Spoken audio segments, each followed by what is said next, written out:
This work, Interior of the Armenian Church, was painted by the artist David Bomberg in 1925. It came into the collection of Southampton City Art Gallery in 2002 as part of the Dr. David and Liza Brown bequest. The gallery first acquired Bomberg's works in 1960 and now has 5 of his paintings, of which Interior of the Armenian Church is the earliest. David Bomberg, 1890 to 1957, is widely considered one of the most important British painters of the 20th century.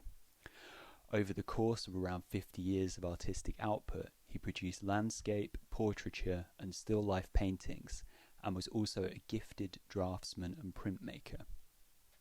In the 1940s, Bomberg became an influential teacher, and many of those involved in his classes would go on to have successful careers, including Dennis Crefeld, Dorothy Mead, Leon Kossoff, Frank Auerbach, and Gustav Metzger.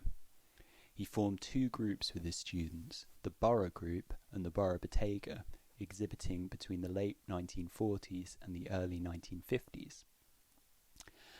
Very roughly, commentators generally consider Bomberg's works to fall into 3 periods: an initial modernist stage, starting with his studies at the Slade School of Art in 1911, a transitional stage from the beginning of the 1920s, defined by a period of work in Palestine, and a late period, starting from 1929, containing landscape from several trips to Spain, as well as Cyprus and the West Country. Interior of the Armenian Church comes from Bomberg's Middle Palestine period. The painting likely depicts the main altar of the Christian St. James's Cathedral Church in the Old City of Jerusalem. Bomberg painted a number of Armenian church interiors around this time. The title of one of these works, Washing of the Feet, Church of St. James, Jerusalem, in the Sarah Rose collection at London South Bank University, suggests that Bomberg worked in this location. The structure, decoration, and details of the altar depicted in the painting also bear a strong resemblance to photographs of St. James's Cathedral Church's main altar. The majority of this church dates from the 12th century, although it's been suggested that it was built on the site of 2 earlier Crusader-era chapels. The church is dedicated to the disciples St. James the Greater and St. James the Lesser.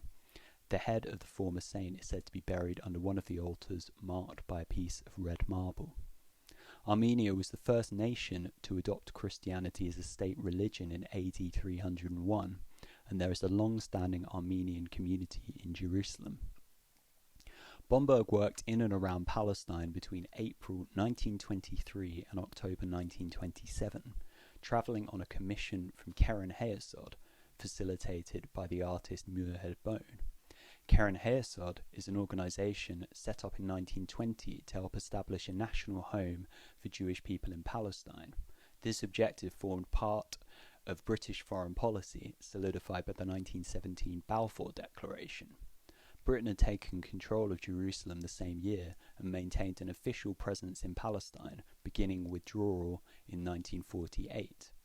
Amongst the factors behind British support for the Zionist cause was the tide of anti-Semitism across Europe, which had been in sharp ascendancy since the late 19th century. Bomberg was Jewish himself, although not an avowed Zionist. His family had emigrated from Poland to escape religious persecution and settled in Whitechapel in London's East End in 1895. This area had a thriving Jewish community, and a significant number of Bomberg's early works either directly depict his milieu or carry themes and iconography related to Jewish identity. A prominent example is In the Hold of 1914 in the Tate collection, a work widely understood to depict immigrants in marine transit. As well as suggesting resonances with Bomberg's own life, the historian Richard Cork, in his curator's introduction to the National Gallery's Young Bomberg and the Old Masters exhibition, has also interpreted the use of highly complex formal abstraction as expressing a sense of fracture. As Sarah McDougall and Rachel Dixon have recorded in their catalogue to the 2017 exhibition of Bomberg's work at Pallant House and Lang Art Gallery, Bomberg received funding for his education at the Slade from the Jewish Education Aid Society. Bomberg also played a role in the selection of works for the Jewish section of the Whitechapel Art Gallery exhibition 20th Century Art, a Review of Modern Movements in 1914. Following his commencement of work in Jerusalem in 1923, Bomberg took 2 extended trips to Petra, in what is now Jordan, in 1924. Between 1925 and 1927, he continued to work in Palestine, completing several notable works of landscape outside Jerusalem. During his stay, Bomberg met a number of British officials, including military governor Ronald Stores, who facilitated his trip to Petra, and architect Austin St. B. Harrison, who assisted the artist at a number of stages during his career. The trip culminated in the 1928 exhibition of Bomberg's work at Leicester Galleries in London. Interior of the Armenian church exemplifies Bomberg's adoption of a more naturalistic approach during his time in and around Palestine. Across this period, Bomberg's works range in veracity and detail, and it is difficult to discern a single movement towards or away from realism. Nonetheless, these years undoubtedly contain Bomberg's most realist landscapes, including Hezekiah's Pool of 1924 from the collection of Birmingham Museums Trust, and Jerusalem Looking to Mount Scopus of 1925 from the Tate collection. This was a decisive break from Bomberg's earlier work, which, whilst very often representative, was reminiscent of Cubist, Futurist and Vorticist styles, which incorporated abstraction. There are a number of reasons which could account for Bomberg's change of style. The first and most obvious is that Bomberg was commissioned to produce documentary work.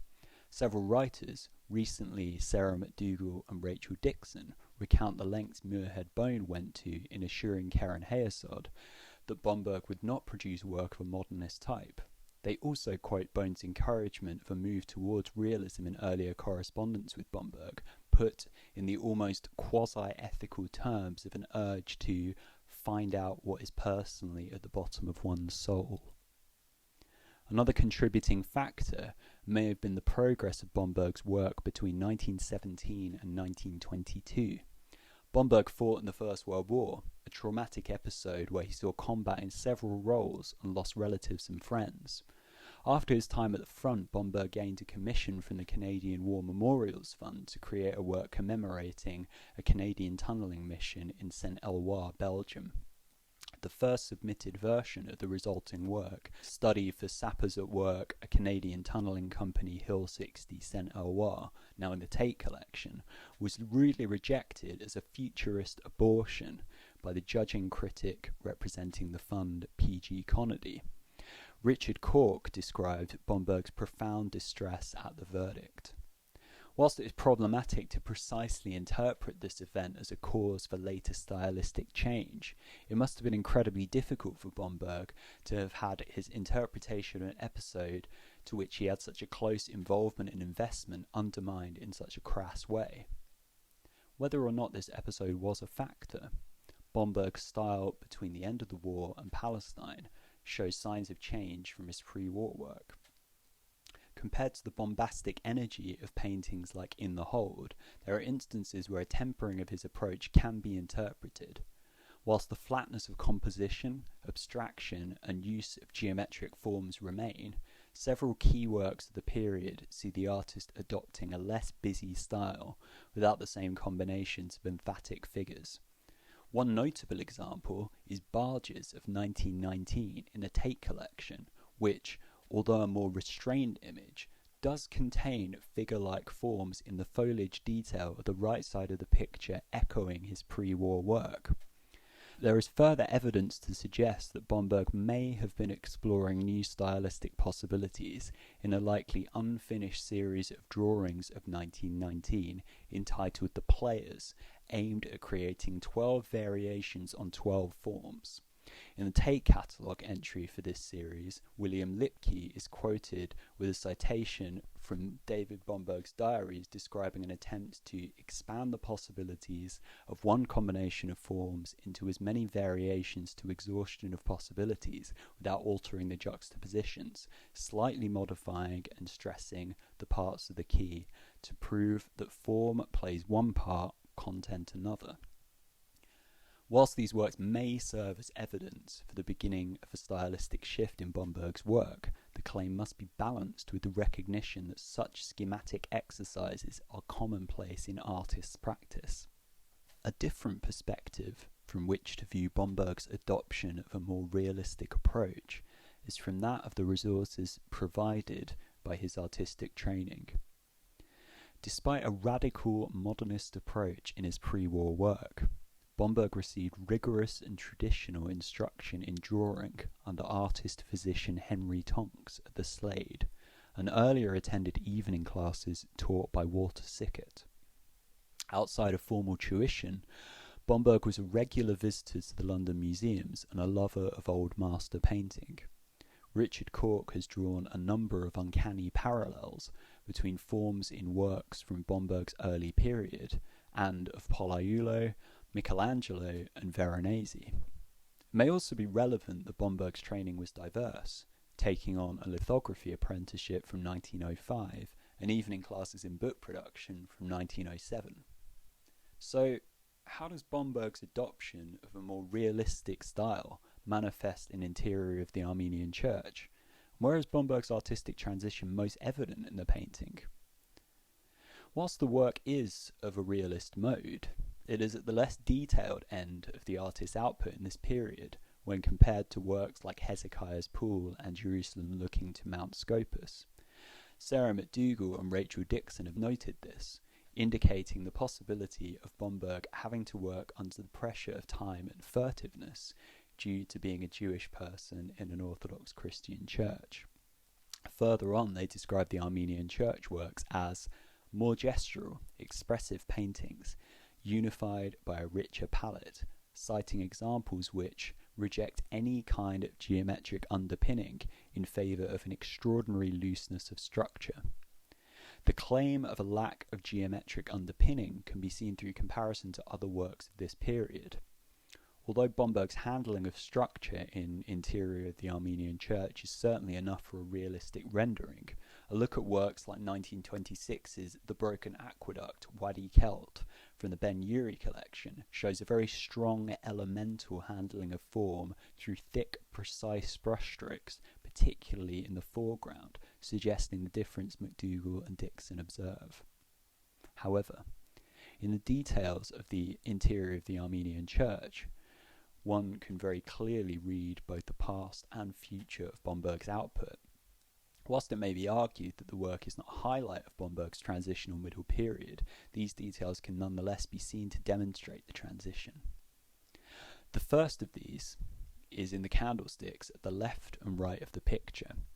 In the right candlestick particularly, combinations of yellow, brown and white are manipulated to give a sense of depth and detail. These details recall the furniture of Bomberg's very early Walter Sickert-influenced Woman Looking Through a Window from around 1911.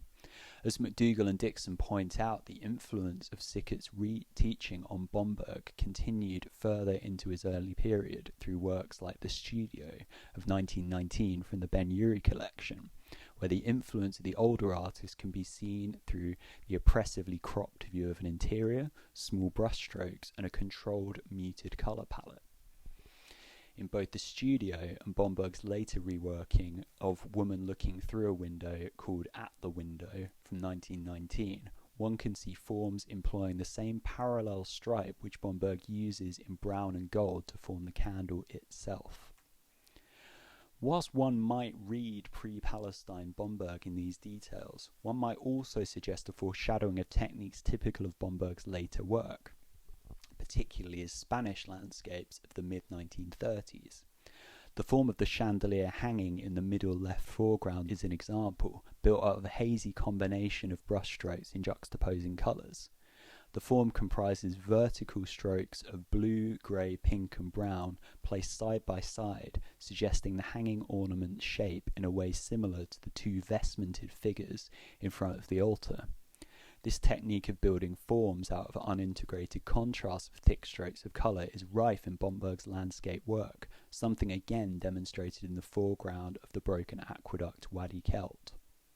However, The dusty pastel finish of this part of the picture can be seen as particularly redolent of Bomberg's Ronda Bridge, Spain from 1935 in the collection of Pallant House Gallery, where the rocks to the right of the picture have a similar finish.